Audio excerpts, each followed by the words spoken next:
Assalamualaikum warahmatullahi wabarakatuh. Perkenalkan, kami dari kelompok B, kelas K013 pada mata kuliah Akuntansi Keuangan Menengah 1. Mohon izin kepada Ibu Tantina dan teman-teman sekalian, pada kesempatan kali ini, izinkan kami untuk menjelaskan atau mempresentasikan hasil kerja kami, yaitu rangkuman materi pada chapter 13 yang berjudul Current Liabilities, Provisions, and Contingencies. Sebelum masuk ke pembahasannya, izinkan saya untuk memperkenalkan satu persatu anggota kelompok kami, yaitu yang pertama ada Cika Makaela dengan NP Mahir 047, lalu ada Prakasa Daniswara dengan NP Mahir 147, lalu ada Ramadina Saifuzakia dengan NP Mahir 233, lalu ada Anggi Islami Siregar dengan NP Mahir 241, lalu ada saya sendiri Isnania Dawini Salaya Ali dengan NP Mahir 268, lalu yang terakhir ada Eksya Aristawati dengan NP Mahir 410. Pada slide yang pertama ini, saya akan menjelaskan mengenai accounts payable atau utang usaha. Jadi, accounts payable atau hutang usaha ini merupakan kewajiban perusahaan kepada pihak lain atas pembelian barang, perlengkapan, atau jasa secara kredit. Hutang ini timbul karena adanya selang waktu antara penerimaan barang atau jasa dan pembayaran yang dilakukan oleh perusahaan. Berikut ada beberapa hal penting terkait accounts payable. Yang pertama, transaksi kredit biasanya memiliki syarat pembayaran tertentu, seperti 2/10 and 30. Artinya, perusahaan akan mendapat potongan sebesar 2% jika membayar dalam jangka waktu 10 hari. Namun, jika tidak mengambil potongan tersebut, pembayaran penuh harus dilakukan dalam 30 hari. Umumnya, jangka waktu kredit ini berkisar antara 30 sampai dengan 60 hari. Yang kedua, liabilitas biasanya dicatat saat barang diterima atau ketika hak kepemilikan barang sudah berpindah kepada pembeli. Karena itu, perusahaan harus memperhatikan transaksi di akhir periode akuntansi agar persediaan dan juga utang usaha dicatat pada periode yang tepat. Nah, hal ini sangat penting agar laporan keuangan ini tuh tetap akurat. Yang selanjutnya adalah jumlah accounts payable ditentukan berdasarkan invoice atau faktur dari kreditur. Faktur tersebut menunjukkan jumlah yang harus dibayar dan juga tanggal jatuh tempo pembayaran, sehingga perusahaan dapat menentukan nilai hutang usaha dengan jelas. Dan yang terakhir adalah perhitungan tambahan dalam accounts payable biasanya berkaitan dengan potongan tunai atau purchase discount. Potongan ini diberikan apabila perusahaan melakukan pembayaran lebih cepat dari batas waktu yang telah ditentukan. Selanjutnya adalah notes payable atau utang wesel. Jadi notes payable ini adalah janji tertulis perusahaan untuk membayar sejumlah uang tertentu pada tanggal yang telah ditentukan di masa depan. Hutang wesel ini biasanya timbul karena perusahaan melakukan pinjaman, pembelian aset, atau transaksi kredit lainnya. Dibandingkan dengan accounts payable, notes payable memiliki bukti tertulis yang lebih formal dan biasanya disertakan jangka waktu serta bunga tertentu. Berikut beberapa jurnal penting dalam notes payable. Yang pertama, jurnal saat penerbitan wesel berbunga. Nah, pada saat wesel diterbitkan, perusahaan menerima kas dan juga mencatat kewajiban sebesar nilai wesel. Karena perusahaan memperoleh dana, maka akun kas bertambah di sisi debit, sedangkan notes payable dicatat di sisi kredit sebagai kewajiban yang harus dibayar di masa depan. Yang kedua, jurnal penyesuaian bunga. Jadi selama wesel ini masih berjalan, perusahaan memiliki kewajiban untuk membayar bunga. Walaupun bunganya belum dibayarkan, perusahaan tetap harus mengakui beban bunga yang sudah terjadi pada periode tersebut agar sesuai dengan prinsip akrual. Oleh karena itu, perusahaan mencatat interest expense di debit dan juga interest payable di kredit. Selanjutnya, jurnal saat pelunasan wesel berbunga. Ketika wesel jatuh tempo, perusahaan harus membayar pokok wesel beserta bunganya. Maka akun notes payable dan interest payable di debit untuk menghapus kewajiban, sedangkan kas di kredit sebesar total pembayaran yang dilakukan. Selain wesel berbunga, terdapat juga zero interest bearing notes atau wesel tanpa bunga. Meskipun disebut tanpa bunga, sebenarnya bunganya itu tetap ada, tetapi sudah diperhitungkan dalam nilai jatuh tempo wesel tersebut. Jadi perusahaan menerima kas lebih kecil dibandingkan jumlah yang akan dibayar pada saat jatuh tempo. Selisih tersebut dinamakan bunga.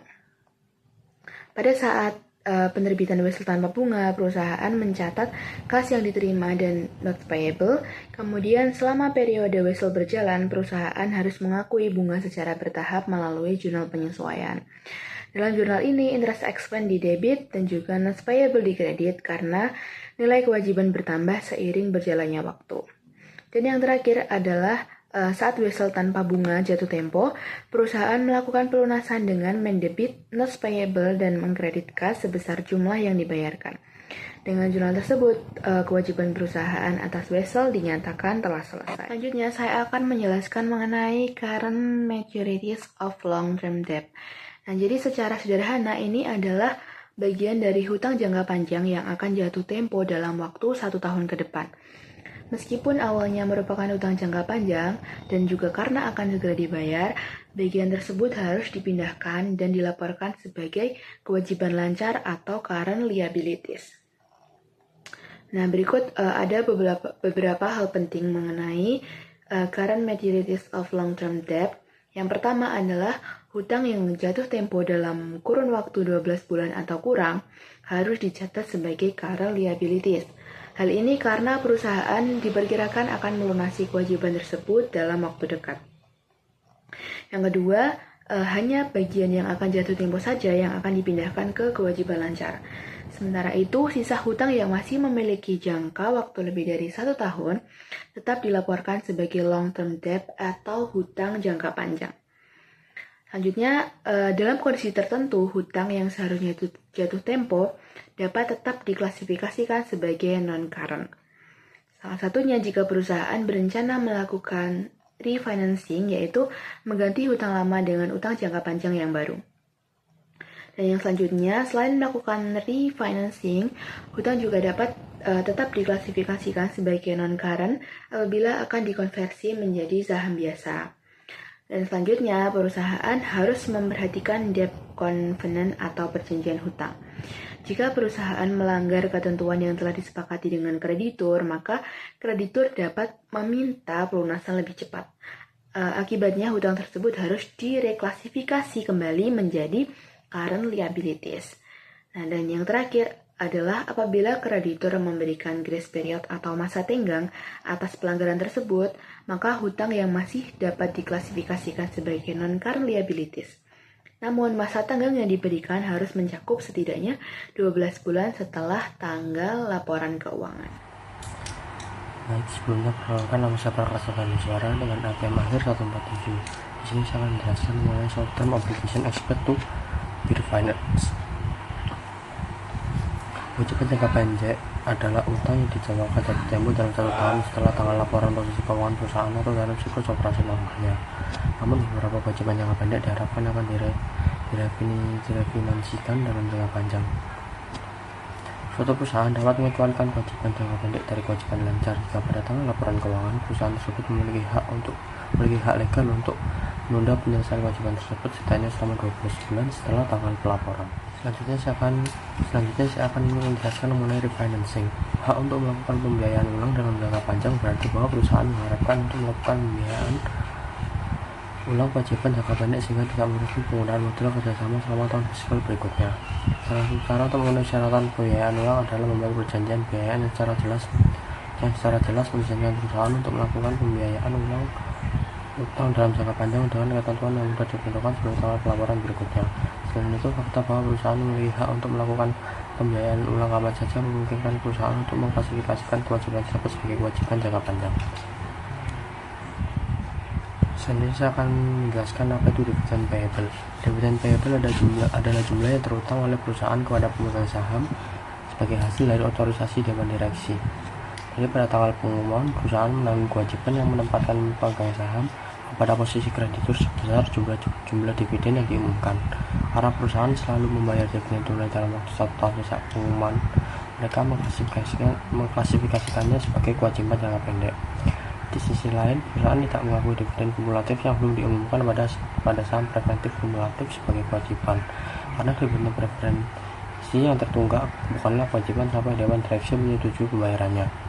Meskipun demikian, perusahaan harus mengungkapkan jumlah dividen kumulatif yang belum dibayar dalam catatan atau menunjukkannya dalam tanda kurung di bagian modal saham. Selanjutnya, dividen yang dibayarkan dalam bentuk saham tambahan tidak diakui sebagai kewajiban.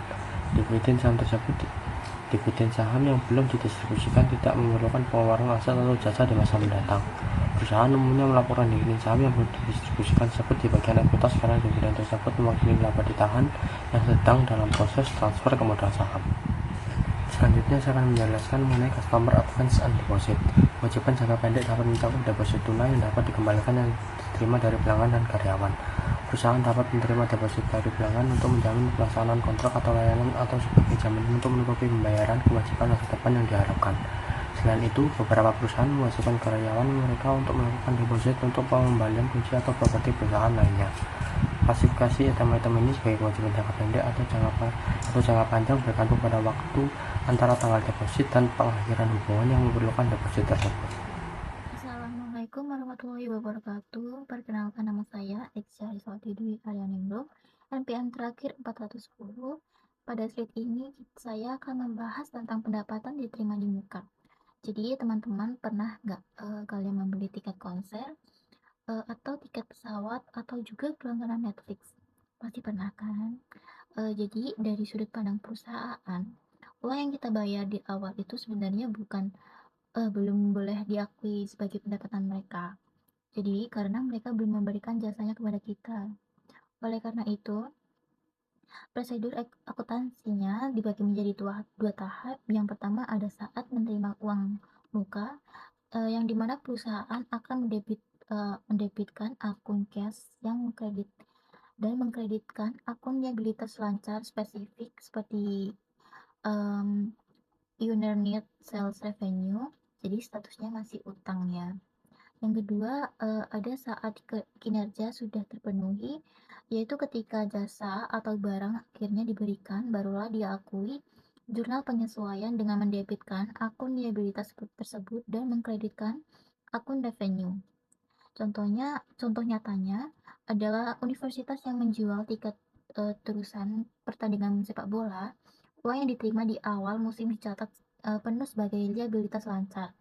Setiap kali satu pertandingan selesai dilaksanakan, universitas ini baru boleh memindahkan sebagian saldo tersebut ke akun pendapatan atau sales revenue. Jadi konsep yang sama juga berlaku pada maskapai penerbangan atau bisnis perhotelan. Selanjutnya kita akan membahas tentang sales and value, edit tax payable atau utang pajak penjualan dan PPN. Nah, satu prinsip yang penting yang perlu kita ingat yaitu dalam transaksi ini perusahaan sebenarnya bertindak sebagai pemungut pajak titipan dari pemerintah. Jadi uang pajak yang ditagih dari pelanggan itu bukan milik perusahaan ya, melainkan utang yang wajib disetorkan ke kas negara. Jadi ada dua jenis pajak yang dibahas di sini yaitu sales taxes payable atau pajak penjualan. Jadi kadang-kadang perusahaan mencatat total penjualan langsung digabung dengan pajaknya ke akun sales revenue. Di akhir periode, akuntan harus memisahkan mana yang benar-benar pendapatan dan mana yang utang pajak. Contoh sederhananya, jika akun sales revenue bersaldo 150.000 dan sudah termasuk pajak 4%, maka 5.769,23 dipindahkan ke sales taxes payable sebagai liabilitas. Yang kedua itu ada sistem PPN. Ini digunakan di banyak negara dan dikenakan setiap tahapan sebagai rantai produksi serta distribusi yang memiliki nilai tambah. Meskipun dipungut oleh perusahaan, beban pajak ini sepenuhnya ditanggung oleh konsumen akhir. Jadi perusahaan hanya perlu menyetorkan selisih neto antara PPN yang mereka pungut dari pembeli dikurangi dengan PPN yang sudah mereka bayar ke pemasok sebelumnya. Oke, next kita akan membahas income tax payable atau utang pajak penghasilan. Jadi setiap korporasi yang menghasilkan laba bersih pasti dikenakan pajak oleh pemerintah dan utang pajak ini dilaporkan sebagai liabilitas lancar. Namun ada satu hal unik yang perlu diperhatikan yaitu jumlah pajak ini dihitung berdasarkan laba kena pajak atau taxable income yang dilaporkan pada SPT pajak perusahaan. bukan berdasarkan laba akuntansi sebelum pajak yang ada di laporan keuangan komersial kita. Karena adanya perbedaan aturan antara hukum perpajakan dan prinsip akuntansi, jadi jumlah utang pajak yang wajib dibayar ke pemerintah seringkali berbeda signifikan dengan beban pajak penghasilan atau income tax expense yang tertera di laporan laba rugi komersial perusahaan. Jadi sebagai kesimpulan, dari ketiga akun liabilitas lancar ini, baik uang muka dari pelanggan, titipan, pajak konsumen, maupun pajak penghasilan badan, semuanya menuntut ketelitian kita sebagai akuntan agar pelaporan posisi keuangan perusahaan tetap akurat dan patuh. Saya MPA Mahir 047 akan menjelaskan Employee Related Liabilities atau liabilitas terkait karyawan. Employee Related Liabilities adalah kewajiban perusahaan kepada karyawan yang masih harus dibayar pada akhir periode akuntansi. Kewajiban ini biasanya dicatat sebagai liabilitas jangka pendek karena akan dibayarkan dalam waktu dekat. Selain gaji dan upah, perusahaan juga memiliki kewajiban lain yang berkaitan dengan kompensasi karyawan, seperti pemotongan gaji, kemudian cuti berbayar, dan bonus. Di sini akan dibahas satu persatu. Yang pertama ada payroll deduction atau pemotongan gaji. Payroll deduction adalah potongan yang diambil perusahaan dari gaji bruto karyawan sebelum gaji dibayarkan. Potongan tersebut nantinya itu disetorkan kepada pihak terkait seperti pemerintah atau organisasi tertentu. Jika belum disetorkan pada akhir periode, maka dicatat sebagai liabilitas. Yang A ada pajak jaminan sosial atau social security tax. Pajak jaminan sosial adalah pajak yang digunakan pemerintah untuk memberikan manfaat sosial seperti pensiun, tunjangan kesehatan, tunjangan pengangguran, dan bantuan cacat. Nah, pajak ini itu dibayar bersama oleh perusahaan dan karyawan. Perusahaan motong bagian pajak dari gaji karyawan lalu menyetorkannya itu bersama bagian perusahaan kepada pemerintah. Jika belum disetorkan, jumlah tersebut itu dicatat sebagai utang pajak jaminan sosial. Yang B ada pemotongan pajak penghasilan atau income tax withholding. Perusahaan wajib memotong pajak penghasilan dari gaji setiap karyawan sesuai aturan pemerintah. Besarnya pajak ditentukan berdasarkan penghasilan, status pernikahan, jumlah tanggungan, dan periode pembayaran gaji. Pajak yang dipotong akan menjadi kewajiban perusahaan sampai disetorkan kepada pemerintah. Kemudian yang kedua ada compensated absence atau cuti berbayar. Nah, compensated absence adalah hak karyawan untuk tetap menerima gaji meskipun tidak bekerja dalam kondisi tertentu, seperti cuti tahunan, cuti sakit, cuti melahirkan. Dalam akuntansi, perusahaan itu perlu menentukan apakah hak tersebut itu harus dicatat sebagai kewajiban. Yang A ada vested right. Vested right ini adalah hak cuti yang tetap harus dibayar meskipun karyawan itu berhenti bekerja, karena hak tersebut itu sudah menjadi milik karyawan. Nah, perusahaan itu wajib mencatat kewajiban atas hak tersebut. Yang B ada accumulated right. Accumulated right adalah hak cuti yang dapat dibawa ke periode berikutnya apabila belum digunakan. Nah, perusahaan itu tetap harus mencatat kewajiban karena hak tersebut itu masih dapat digunakan di masa depan. Yang J ada non-accumulating right. Non-accumulating right adalah hak cuti yang hangus jika tidak digunakan pada periode berjalan, karena hak ini itu tidak dapat dibawa ke masa depan. Perusahaan tidak mencatat kewajiban sampai cuti benar-benar digunakan. Yang D ada sick pay atau tunjangan sakit. Nah, jika tunjangan sakit itu bersifat vested, perusahaan itu wajib mencatat kewajiban. Namun, jika hanya accumulated dan tidak vested, perusahaan itu dapat memilih apakah akan mencatat kewajiban atau tidak, tergantung bagaimana kebijakan perusahaan tersebut. Kemudian yang ketiga ada profit sharing and bonus plan atau pembagian laba dan bonus. Banyak perusahaan memberikan bonus kepada karyawan sebagai tambahan penghasilan di luar gaji tetap.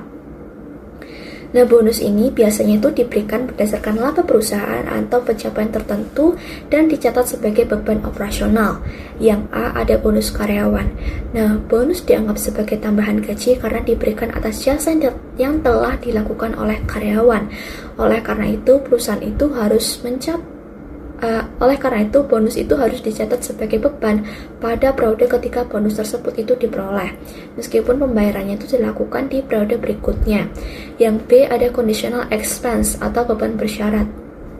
Selain bonus, perusahaan itu juga dapat memiliki beban bersyarat seperti royalti atau sewa yang bergantung pada jumlah penjualan atau produksi. Semakin besar penjualan atau produksi, semakin besar kewajiban yang harus dibayar perusahaan. Materi selanjutnya ada profession atau profesi. Profession adalah kewajiban yang jumlah maupun waktu pembayarannya itu belum dapat dipastikan secara tepat. Profesi berbeda dari utang biasa karena memiliki tingkat ketidakpastian yang lebih tinggi. Yang pertama ada pengakuan profesi atau recognition of a profession. Perusahaan hanya dapat mengakui profesi apabila memenuhi 3 syarat utama, yaitu ada present obligation, jadi perusahaan itu memiliki kewajiban saat ini akibat peristiwa masa lalu, baik kewajiban hukum maupun kewajiban konstruktif. Kemudian ada probable outflow. Kemungkinan besar perusahaan itu harus mengeluarkan sumber daya ekonomi untuk menyelesaikan kewajiban tersebut. Kemudian ada reliable estimate, jadi jumlah kewajiban dapat diperkirakan secara andal. Jika salah satu syarat tidak terpenuhi, maka profesi itu tidak diakui. Kemudian materi yang kedua ada contoh pengakuan profesi. Yang pertama ada garansi atau warranty. Jadi perusahaan yang menjual produk dengan garansi harus mencatat profesi karena kemungkinan adanya biaya perbaikan atau penggantian produk di masa depan. Kemudian ada refund atau pengembalian dana. Jika perusahaan itu memiliki kewajiban pengembalian barang kepada pelanggan, maka perusahaan itu harus mencatat profesi karena pelanggan itu memiliki harapan bahwa refund itu akan diberikan. Kemudian yang ketiga ada gugatan hukum. Nah, jika kemungkinan perusahaan itu kalah gugatan lebih dari 50%, maka perusahaan itu harus mencatat profesi. Namun jika kemungkinan kalahnya itu kecil, jadi profesi itu tidak diakui. Kemudian materi yang ketiga ada measurement of profession atau pengukuran profesi. Jumlah profesi dicatat berdasarkan estimasi terbaik dari biaya yang diperlukan untuk menyelesaikan kewajiban. Nah, misalnya ini ada Toyota warranty. Jadi Toyota itu memperkirakan biaya garansi berdasarkan kemungkinan kerusakan kendaraan yang dijual. Ada Carrefour refund. Jadi Carrefour itu memperkirakan jumlah refund pelanggan berdasarkan pengalaman penjualan sebelumnya. Kemudian ada Novartis lawsuit. Jadi Novartis memperkirakan jumlah kerugian gugatan berdasarkan kemungkinan hasil persidangan dan pendapat ahli hukum. Perusahaan itu juga harus mempertimbangkan nilai waktu, uang, dan kemungkinan perubahan teknologi atau kondisi masa depan yang dapat mempengaruhi besarnya biaya kewajiban tersebut.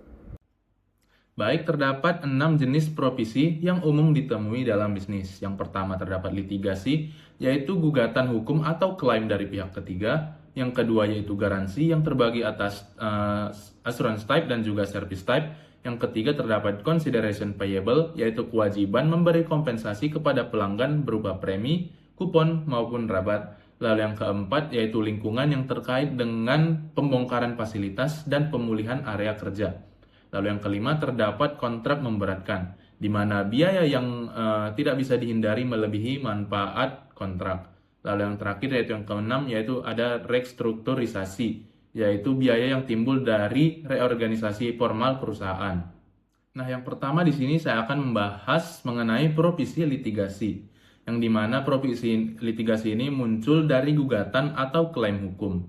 Profesi ini diakui jika penyebab gugatan terjadi sebelum tanggal pelaporan, yang dimana kemungkinan hasilnya tidak menguntungkan dan kerugian dapat diestimasi secara andal. Faktor yang dipertimbangkan meliputi sifat dan perkembangan kasus, pendapat penasihat hukum, pengalaman kasus serupa, dan pertimbangan manajemen. Jika probabilitas atau estimasi tidak tersedia, profesi tidak dapat diakui, melainkan dicatat sebagai kontingensi.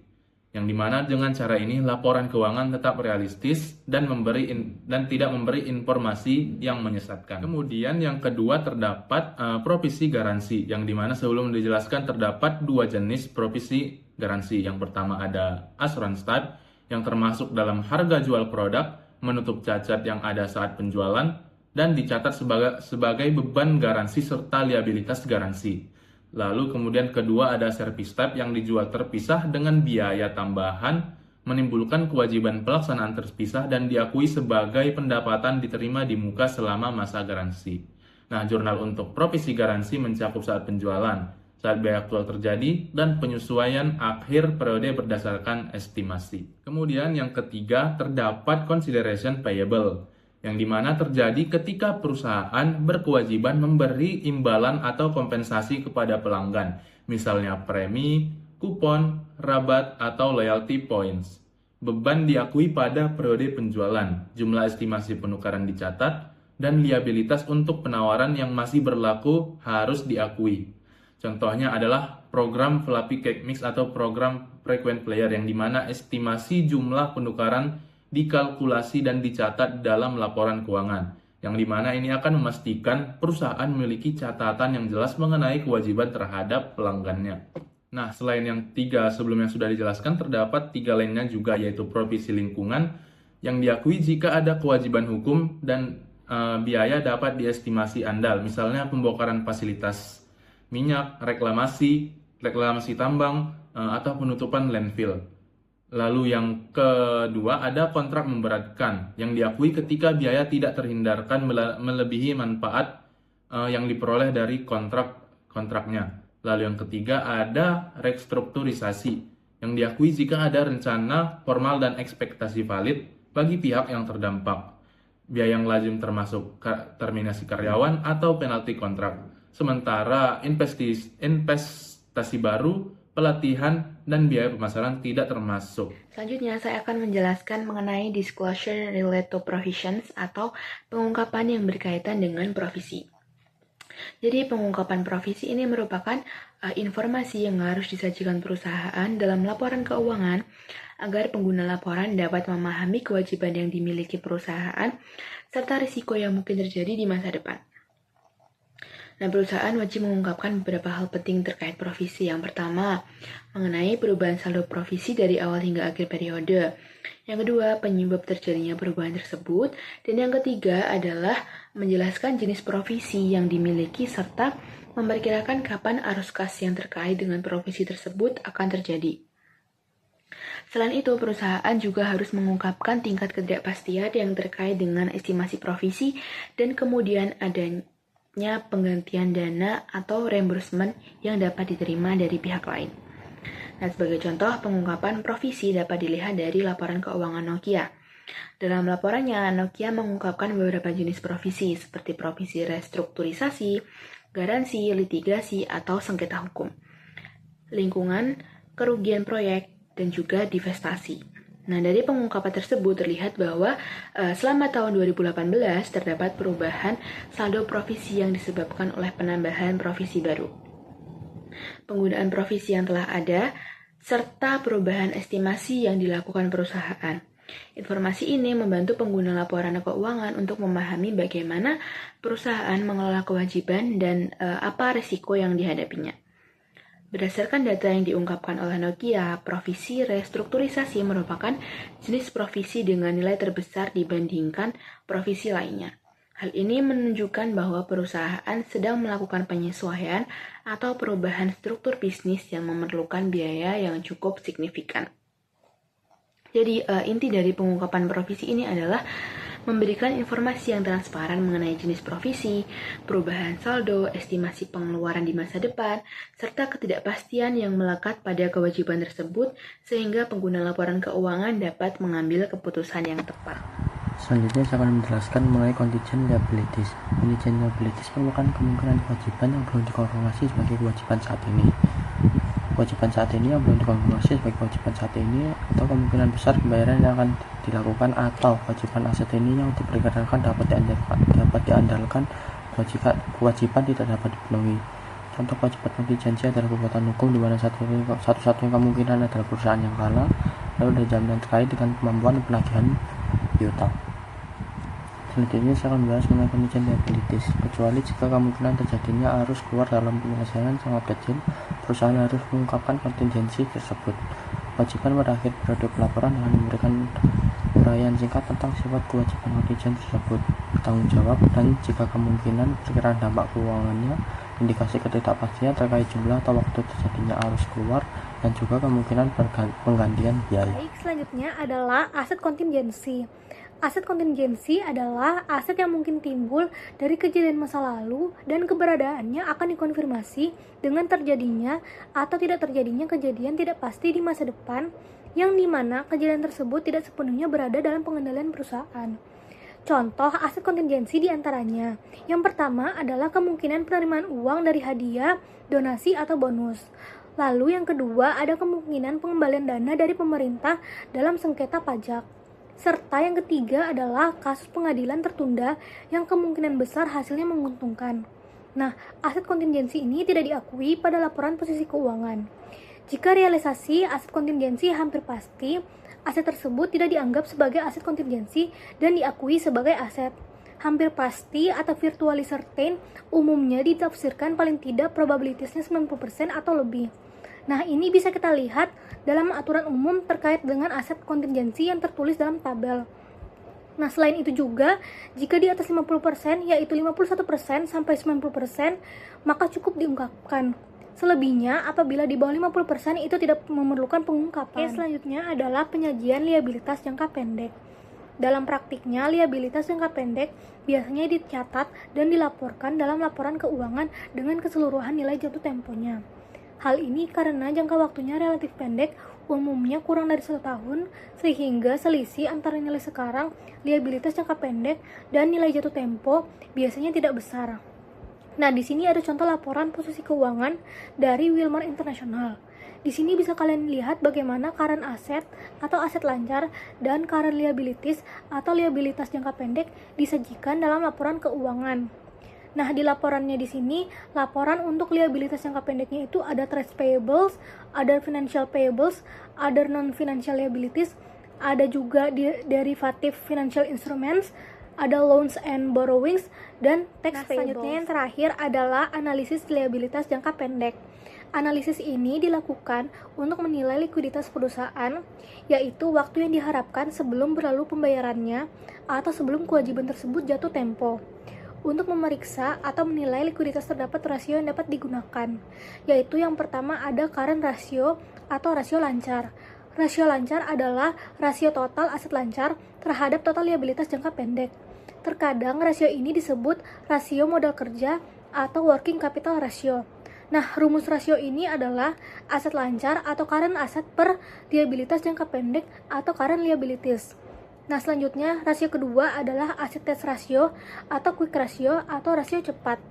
Rasio ini berkaitan dengan total liabilitas jangka pendek dengan kas, investasi jangka pendek, dan piutang.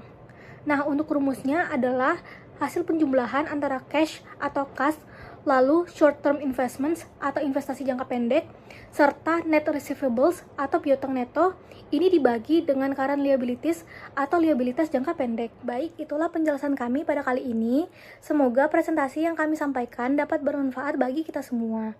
Sebelum itu, kami mohon maaf apabila terdapat kesalahan, baik dari segi penyampaian maupun pengucapan. Sekian dari kami. Wassalamualaikum warahmatullahi wabarakatuh. Terima kasih.